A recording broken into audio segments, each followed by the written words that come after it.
Hai guys, kembali lagi bersama gue di Sakahayang Review. By the way, apa kabar para penonton setia Sakahayang yang demen dengan film psikopat? Sebelumnya Sakahayang ingatkan pada kalian untuk mengabaikan saja komenan Junaid slot bangsat yang selalu nyepam di kolom komentar. Karena semakin banyak kalian komen mereka, komentar itu malah semakin paling atas. Intinya kuatkan iman kalian dan anggaplah promosi dosa itu sebagai kentut yang gak penting.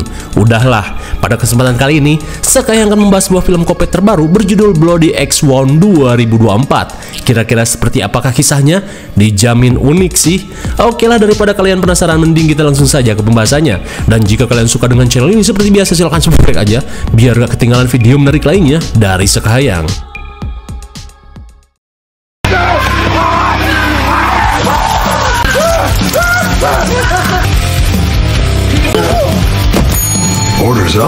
Film ini diawali dengan diperlihatkannya aksi kopet yang dilakukan pria yang mirip paduka Negan di sebuah restoran cepat saji. Melihat Echin berusaha kabur, Negan bergegas melanjutkan perburuan.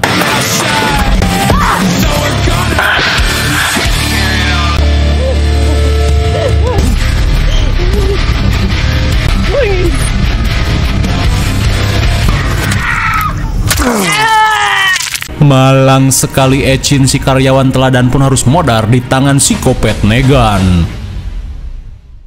Singkat waktu, sebuah berita mengabarkan jika kasus kopet di kota ini semakin marak terjadi. Bahkan tidak hanya si kopet Negan, sosok si kopet mirip Jason pun ikut menggemparkan kancah perkopetan di kota ini. Namun bukannya ngeri, fenomena kopet ini malah menjadi tren hingga dibuat film-film yang sangat laris di pasaran. Kemudian scene beralih pada seorang gadis bernama Abby yang terlihat mendatangi toko kaset kopet milik keluarganya. Hingga setibanya di toko, Abby diberitahu pegawainya yang bernama Mike jika si ayah sedang menunggu. Checked out the new Hot Grease Massacre. Oh my god, rupanya Abby adalah anak dari psikopat legendaris bernama Roger.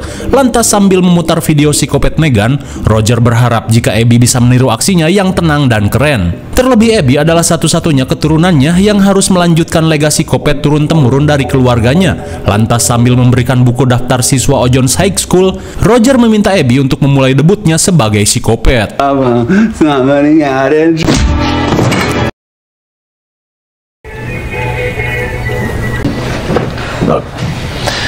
Di malam harinya, mereka pun makan malam bersama tangkurak si emak yang mereka awetkan sejak dulu. Lantas, Abby pun mengungkapkan unek-uneknya, di mana sebenarnya ia tidak mau melanjutkan legasi kopet yang sudah kuno. Akan tetapi, si ayah berusaha meyakinkan putrinya ini, jika aksi kopet adalah mata pencaharian kita, di mana kalau tidak ngekopet, maka tidak akan ada lagi kaset kopet terbaru yang bisa dijual. Hingga di tengah perdebatan, Roger langsung mengajak Abby untuk melihat dirinya beraksi, sekaligus belajar menjadi psikopat profesional. Melihat kebetean Abby, si ayah berkata jika kali ini kita akan memberantas kasus kemaksiatan dengan akan menghabisi para siswa bangor. You gotta trust the process, kid. Rule 1. Hell no. Singkat waktu, mereka pun menargetkan pasangan mesum bernama Mick dan Siren yang sedang mojok di pinggir danau. Lantas, Roger meminta Abby untuk melihat aksinya. Rule 2. Never. Alright, how convenient. Hello? And rule 3. Melihat keanehan yang terjadi, si Tobrut Siren berusaha mengecek ayangnya yang tak kunjung kembali.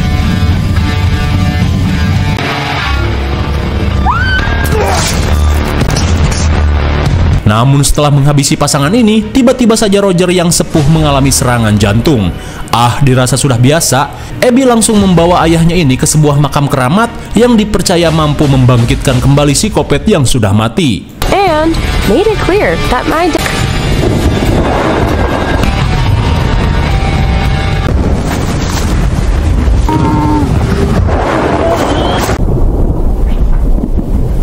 Di keesokan harinya, Roger yang lemas merasa jika kondisi tubuhnya semakin tidak prima lagi. Lantas ia pun berkata pada Abby jika dirinya sudah tidak sanggup lagi menjadi psikopat dan ingin pensiun saja. Lantas sambil menunjukkan luka di tubuhnya, Roger mengungkapkan jika kemampuan regenerasi tubuhnya tidak sehebat dulu. Namun karena target kopet masih banyak, Roger meminta Abby untuk menemani Mike melakukan aksi kopet malam ini. Hingga di malam harinya setelah menutup toko, Mike yang ditemani Abby bersiap melakukan aksi kopet pada Desi dan Brian yang sedari SMP sering melakukan kumpul banteng. Hingga saat akan beraksi, Mike yang masih cupu terlihat pelangap-pelongo mencari jalan masuk.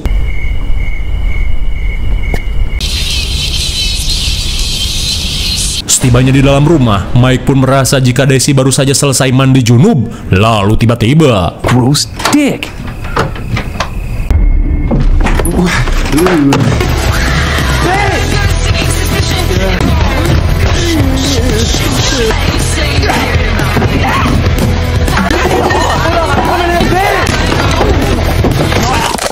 Sungguh suwe, Mike psikopat magang pun harus tewas kelilipan piala sebelum menuntaskan tugasnya. Dirasa rencana Gatot, Abby langsung memutus sambungan telepon hingga pasangan itu tidak bisa memanggil bantuan.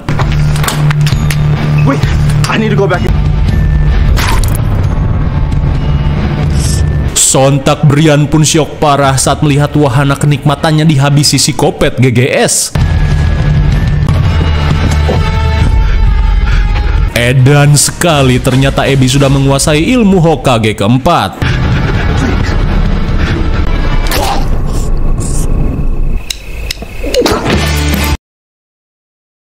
Singkat waktu, setelah berhasil melakukan pembantaian pertamanya, Abby bergegas melanjutkan aksi kopet pada seorang kewes tomboy bernama Sam.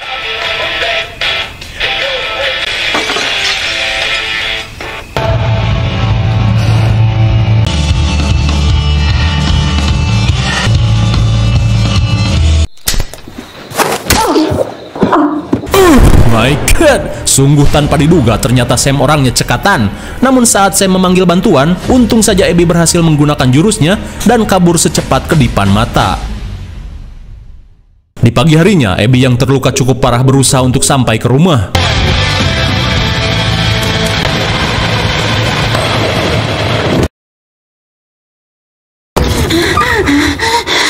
Singkat cerita, Abby pun akhirnya siuman, lantas ia pun teringat pada perlawanan GG yang Sam lakukan. Hingga di siang harinya, Abby pun senang saat mendapat sebuah paket hadiah dari ayahnya, yang merupakan sebuah kampak keramat turunan nenek moyangnya, di mana si ayah yang kini pensiun mempercayakan pengelolaan toko kaset dan juga legasi keluarganya.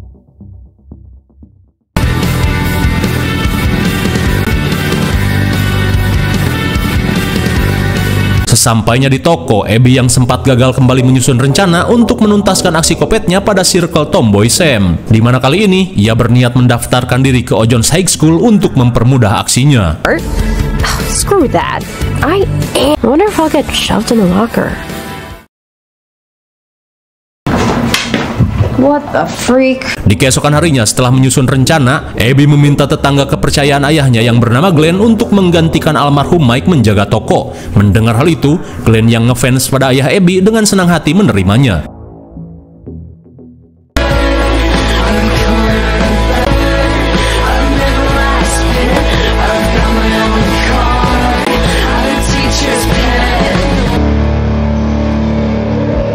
Singkat waktu setelah mendaftar menjadi siswi baru, Abby langsung membuntuti kemana Sam pergi. Hingga setibanya di ruang ganti, Abby pun heran dengan Sam yang tiba-tiba hilang. What the fuck are you doing? Lagi-lagi Sam yang cekatan mengetahui jika sedari tadi dirinya merasa dibuntuti. Lantas sambil nyebat bako linting, Sam pun menanyakan maksud Abby melakukan hal tersebut. Tak cuman itu, Sam pun memaksa Abby untuk ikut nyebat.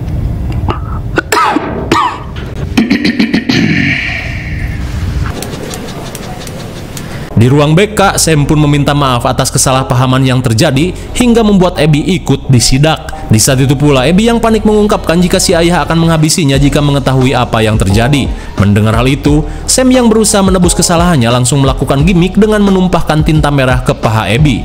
Kemudian, Sam mengungkapkan pada guru BK jika mereka harus segera membawa Abby ke rumah sakit akibat mengalami pendarahan. Setelah mengadali guru BK, Sam yang mengajak Abby mabal terlihat menraktir Abby makan di Ojon's Resto. Di tengah basa-basi, Sam meminta Abby untuk berhati-hati, terlebih akhir-akhir ini teror kopet tengah gencar terjadi. Namun setelah mendengar hal tersebut, Abby pun panik saat mendengar bisikan si ayah yang memintanya untuk ingat pada tugasnya dan segera menghabisi Sam. Please. Help.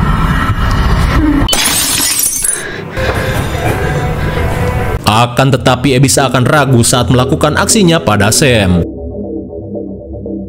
Sebelum Abby melanjutkan aksi kopetnya, Roger terlihat memberikan pisau yang ia berikan saat Abby masih bocil.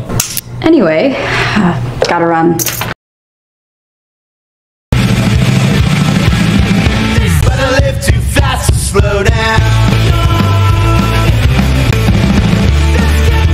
Namun lagi-lagi Abby seakan ragu dan tidak kuasa untuk menghabisi targetnya yang satu ini.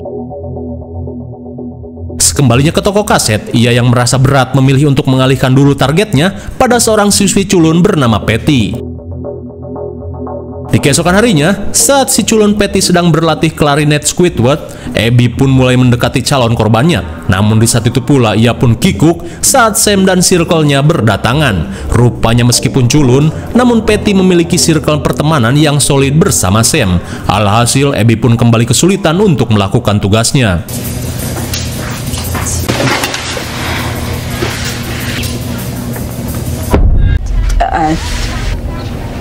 Di tengah bayang-bayang tugas dari ayahnya, Patty pun berkata jika Abby dekat dengan Sam, itu berarti kamu adalah teman dekat kami. Lantas, Patty pun mengenalkan sahabatnya yang terkena sindrom tikotok bernama Izzy. If we did, Izzy would surely be captain.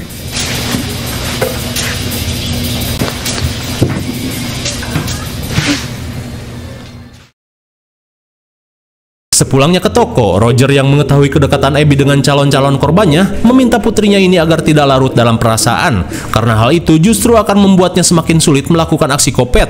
Lantas, Abby kembali diperingatkan untuk sesegera mungkin menghabisi circle Sam. Mau siapa dulu itu terserah, yang penting tugasnya ini berhasil. Meskipun tidak kuasa, namun Abby berusaha untuk menurut.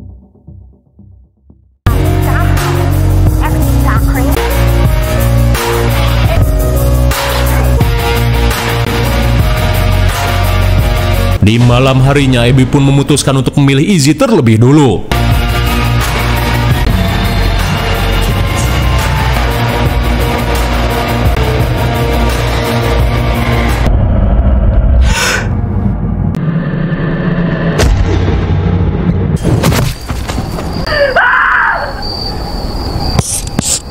Tapi meskipun begitu, Izzy tidak kuasa jika harus menggunakan kampaknya, hingga ia pun memilih untuk menjorokin Izzy dari lantai 2. Sepulangnya ke rumah, Roger pun melakukan interogasi pada Abby guna memastikan aksi kopet yang ia lakukan. Terlebih ia merasa ragu jika Abby bisa menjalankan tugasnya pada Circle Sam.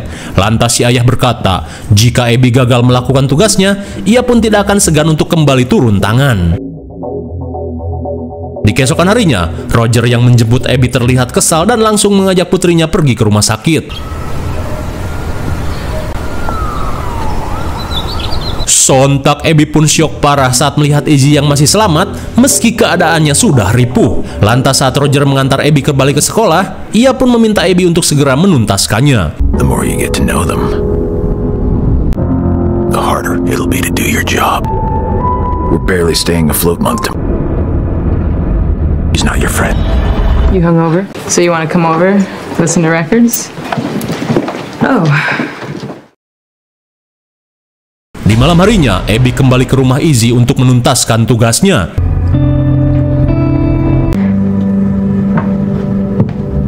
Setelah ibunya pergi, meskipun tak kuasa, Abby berusaha untuk menghabisinya.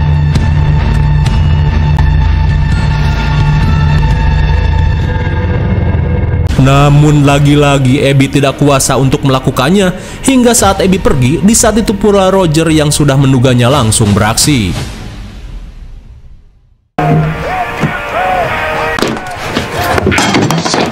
Singkat waktu, ketika Abby mengunjungi Sam, tiba-tiba saja mereka mendapat telepon jikalau Izzy telah modar di dalam bak mandi. Mendengar hal itu, Abby pun panik karena ia yakin si ayah kembali beraksi dan marah besar. Singkat cerita, merasa circle-nya kini dalam incaran ayahnya, Abby yang masih merahasiakan identitasnya terlihat mengajak Circle Sam untuk mengungsi sejauh mungkin. Namun di keesokan harinya, mobil mereka malah mogok, dan saat Sam menemukan pisau lipat, Abby pun sadar jika ayahnya lah yang telah melakukan sabotase. Hingga setelah mobilnya masuk bengkel, Sam berkata jika perbaikan mobil akan memakan waktu seharian. Lantas, Sam pun mengajak mereka untuk beristirahat di kabin tepi hutan. Sembari menunggu mobil selesai, menyadari hal tersebut merupakan ide buruk, Abby langsung menghubungi Glenn untuk membantunya melakukan gimmick. This feels misguided.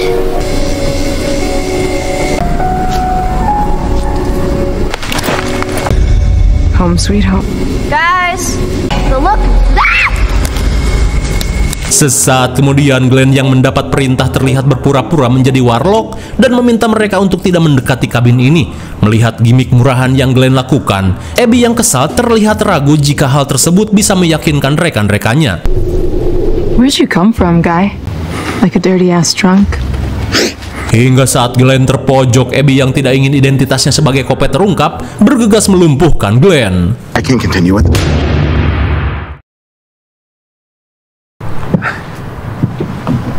Sesampainya di kabin, Patty ketika panik saat menemukan koran tentang aksi kopet yang pernah terjadi di kabin ini.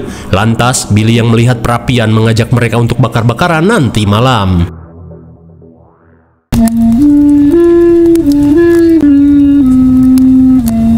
Di malam harinya, Sam yang pusing mendengar klarinet Patty mengajak mereka untuk bercerita hal-hal yang horor. Kemudian, Abby pun menceritakan sebuah kisah tentang psikopat legendaris bernama Roger Bloodcut, yaitu kisah ayahnya sendiri, di mana 60 tahun lalu, Roger bocil sempat mengikuti perkemahan antar sekolah. Akan tetapi, Roger yang dicap sebagai anak cupu malah terus mendapat pembulian dari teman-temannya yang so asik.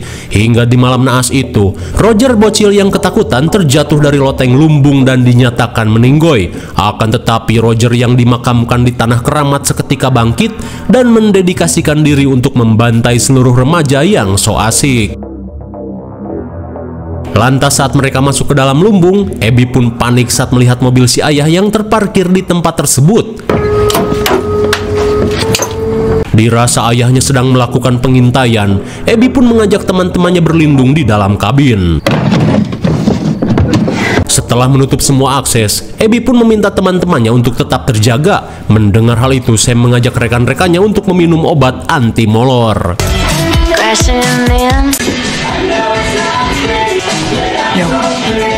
No, Billy, don't change it.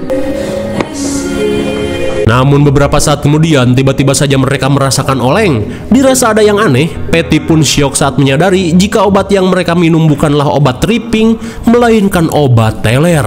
Sam pun berkata jika ia menemukan obat itu dari mobil yang terparkir di lumbung.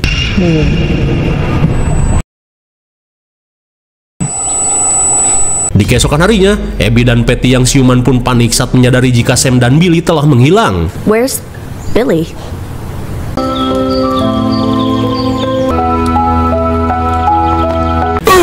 My God! Sontak mereka pun syok parah saat menemukan jasad Billy yang tewas bak hantu jeruk peras.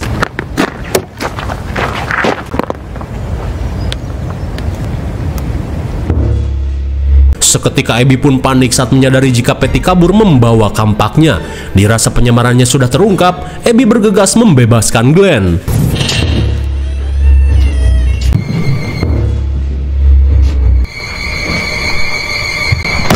Look what I found. Lantas sambil melemparkan daftar para korban, Patty pun sudah tahu jika Abby adalah seorang impostor. Lantas Patty yang kecewa berniat untuk menghabisi Abby. Dead.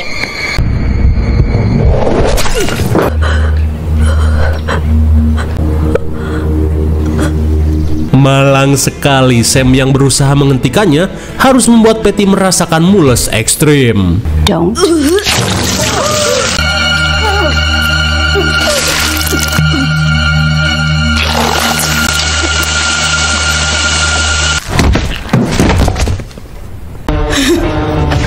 Wait!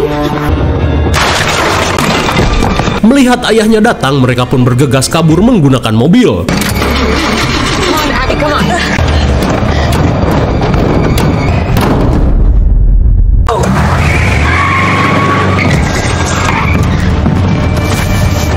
Melihat si ayah mubui, Abby pun ragu saat Sam memintanya untuk melindas psikopat itu.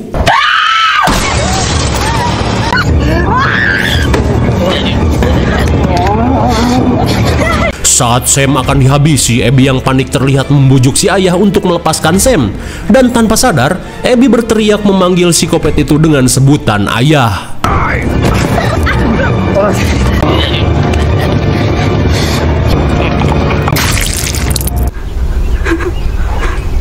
Tepat pada waktunya, Abby pun terpaksa harus menghabisi ayahnya sendiri demi menyelamatkan bestinya ini. Akan tetapi, Sam pun tak percaya saat ia mendengar Abby memanggil psikopat ini dengan sebutan ayah. Hingga di tengah situasi kalut, tiba-tiba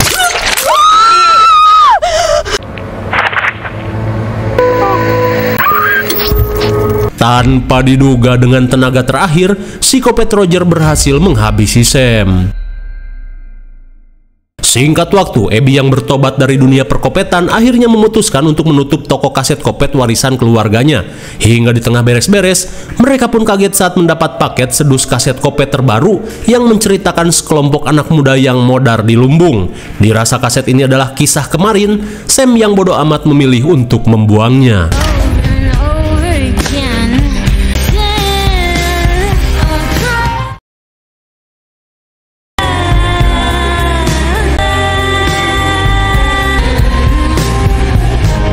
Pasti kalian bingung dengan siapa yang merekam dan menjadikan kisah mereka menjadi film? Simple, ia sutradara dan kameramen lah, kocak. Hingga sesaat kemudian, Sam pun terlihat pergi ke pemakaman untuk mengecek sesuatu.